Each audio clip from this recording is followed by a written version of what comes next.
Steve lives in the Twin Cities in Minnesota. So do I. And a lot of people in the cities have cabins in either northern Minnesota or northern Wisconsin. And Steve's family cabin was in northern Wisconsin in a small town called Danbury. And the cabin is on Long Lake at the very end of Long Lake Road. And along with the cabin came almost an acre of land covered in dense forest. And over the years, Steve and his family have carved trails through those woods for ATVs and stuff. Steve has always been an outdoor enthusiast. He is 6'4" and physically fit, and he's been a hunter since he was about 12. He knows the environment, the wildlife, and the forest pretty well, and he's usually pretty comfortable there. He comes from a military family and is trained in several different forms of combat, both armed and unarmed. And he also has extensive firearms training. So he's pretty confident in his ability to defend himself. So he's really not that afraid of people. Big predators, on the other hand, like bears, wolves, man-bear-pig, whatever, he's not a big fan of. And Steve's 23 now, but at the time of this incident, he was only 16. And even at 16, he was a pretty decent hunter and had pretty good common sense. So this particular summer when he is 16, he is at the cabin with his cousin Paul and his grandparents. It's the middle of summer, probably July, hot temperatures and lots of humidity. And one afternoon, he and Paul were screwing around shooting at each other with airsoft guns. And airsoft guns are recreational guns that shoot a non-lethal either rubber or plastic pellet and are usually used for sporting, recreation, or training purposes. And they had a full-on battle going on throughout the property, including the woods, Steve's stalking ground. He was wearing head-to-toe camo with face covering and all. And the battle ended about 100 yards to the northwest of the cabin, into the woods. And the two boys ended the battle on the main trail and were standing on the trail, regaling the highlights. Now, Steve is still on guard, 'cause he always is. He says you could probably consider him to be a tad paranoid. So they're standing there talking when Steve sees something move in front of him about 50 yards away. And he gets quiet and he focuses dead ahead, scanning for more movement. And Paul is still talking.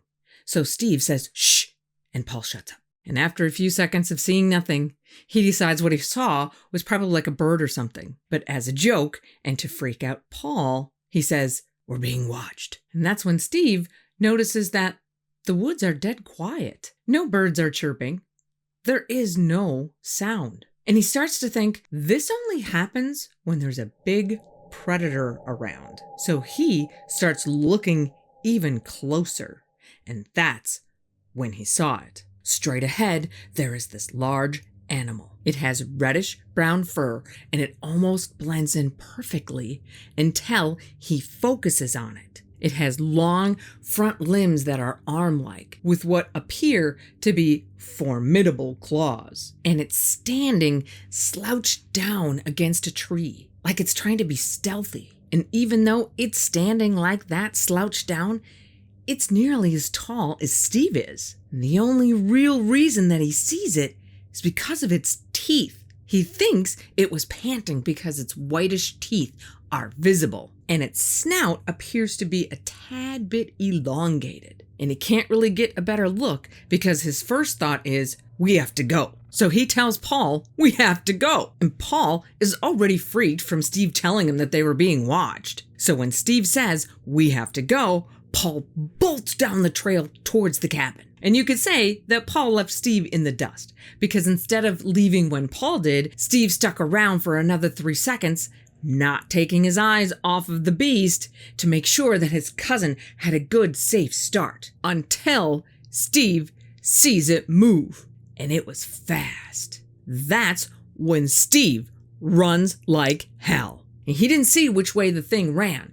He could just hear it crashing through the woods. And Paul had stopped at the shed, which is still a good 50 yards from the cabin, to wait for Steve. And when Steve catches up, he shouts, "Go, go, go!"